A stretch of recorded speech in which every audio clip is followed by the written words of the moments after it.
the meaning that sustains you in life and responsibility, which is not a case that's made very effectively, but needs to be made, because most of the meaning that people experience in their lives that's worthwhile is a consequence of adopting voluntary responsibility.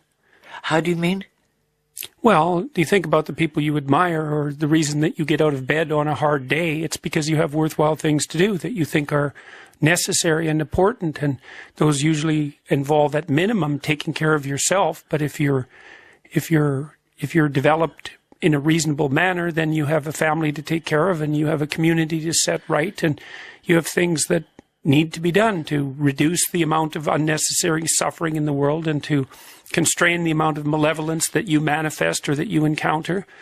And you need that sort of meaning to offset the fact that life is difficult. The title of your book is 12 Rules for Life, an Antidote to Chaos. And I'll come to chaos later. But the 12 rules, as you read them, stand up straight with your shoulders back. Don't let children do anything that makes you dislike them.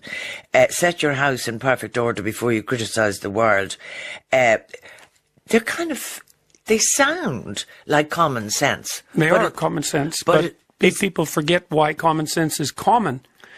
You know, it's common for a reason, and then if those common sense dictums are challenged, people don't necessarily know how to defend them because they seem self-evident. So partly what I've done in the book is to take things that people know, and purposefully so, and to outline why they're true and conceptually and philosophically, but also why they're necessary to apply practically, and to do both of those at the same time. Because abstract conceptions aren't much use unless you can nail them down to something that's practically implementable. And so I made sure I bridged the gap between those extremes in the book. What do you think makes you so controversial? Well, I think that's a good question. I mean, many things are controversial in today's politically polarized climate, and everything gets politicized. I am controversial. I became embroiled in controversy in part because I'm no friend of the collectivist left wing. And I've made that very clear. And I objected to some legislation in Canada that was passed that compelled speech in a manner that had never been attempted in any system that utilizes English common law, and which I thought and still believe was an absolutely appalling piece of legislation. But to put it simply for our listeners, that's not me patronising the listeners, but I mean, you talk about these things at length. It has to do... No, you tell me what it has to do with. Well, it has to do, as far as I'm concerned, with the attempts by a coterie of relatively radical left-wing collectivists to establish linguistic dominance in certain conceptual spheres. So, for example, we have the idea that gender expression and gender identity are purely socially constructed and also independent of biology. That's basically been written into the legal fabric in Canada now, and that's preposterous. It's factually incorrect, overwhelmingly factually incorrect, and it's a purely ideological stance. But people do, trans, as they say, and people that ostensibly are female do become male and vice versa. Yeah, but that doesn't mean that they vary independently. Things can be linked and still... How do you mean? There's still variation. Well, the overwhelming majority of people who are biologically male identify as male. It's more than 99.9%. And the overwhelming majority of people who are biologically female identify as female and are heterosexual. And so the idea that those things are independent is insane. They're not even close to independent. That doesn't mean there aren't exceptions. And when you're crafting law, especially when it's associated with scientific facts, you have to get your terminology right. The claim of the social constructionists is that all of these areas, biological sex, gender expression, gender identity, sexual preference, vary independently, and it's all a consequence of socialization. That's wrong. It's wrong at every single level of analysis, and it's important that it's wrong. So what is it? Well, their biological influences play a major role on people, obviously. And not only that, as your societies become more egalitarian, and this has been demonstrated clearly in the Scandinavian countries, as societies become more egalitarian in their social policies, the differences between men and women get bigger, not smaller. How? Well, because it turns out that if you flatten out the sociocultural structure, which is one of the things that make men and women the same, as it turns out, the biological differences maximize. So the biggest differences in personality and interest, which partly determines occupational choice, for example, the biggest differences are in the Scandinavian countries. And they've grown as the Scandinavian countries have become more egalitarian. And how does that manifest?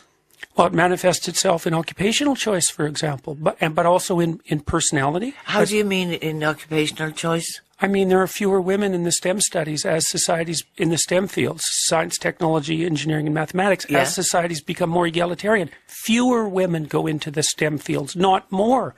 And it looks like it's a consequence of their free choice, partly because the personality differences between men and women grow as societies become more equal, and so do the differences in their interest. It's because men and women are actually biologically different to some degree.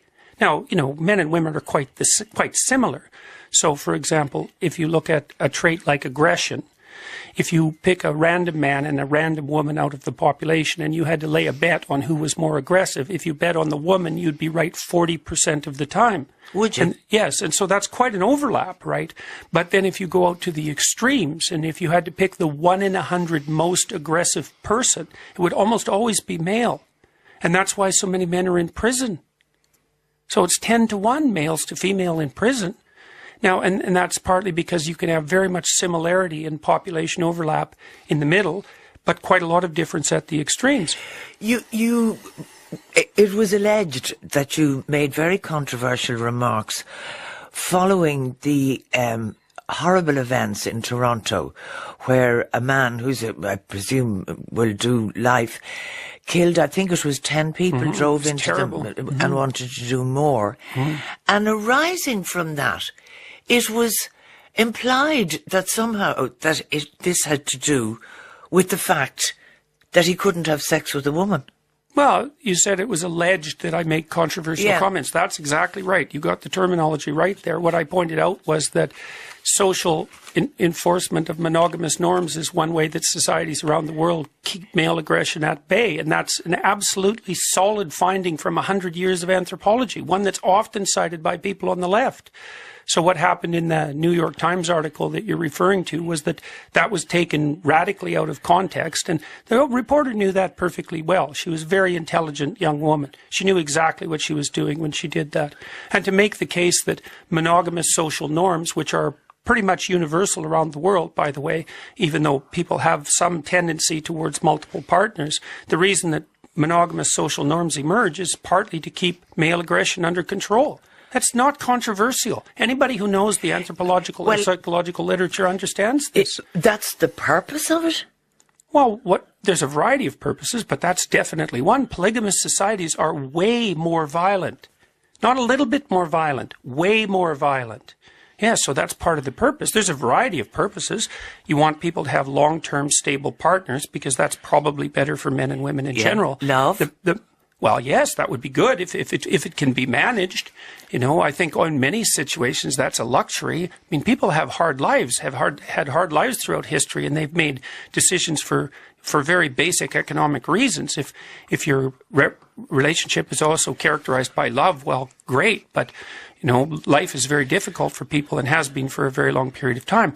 The primary reason that monogamy is enforced socially is for children, as far as I can tell, because of course, obviously, children are dependent for very long periods of time. And we know even in Western societies, which are relatively prosperous, people who serve as single parents tend to plummet down the economic hierarchy because it's very, very difficult to have a full-time productive job and take care of children by yourself. And we also know the literature on child development indicates beyond a shadow of a doubt that two-parent families are far more effective with regards to the outcome of children than single-parent families. Well, I can imagine many people will be ringing in to say, not true, not true. But yeah, anyway, they can say it all they want. There's a literature developed on this that's developed over decades that indicates this extraordinarily clearly. So fatherlessness, for example, is a very potent predictor of negative outcomes among children. That doesn't mean that every person who's a single parent is doing a bad job. Those are not the same claims.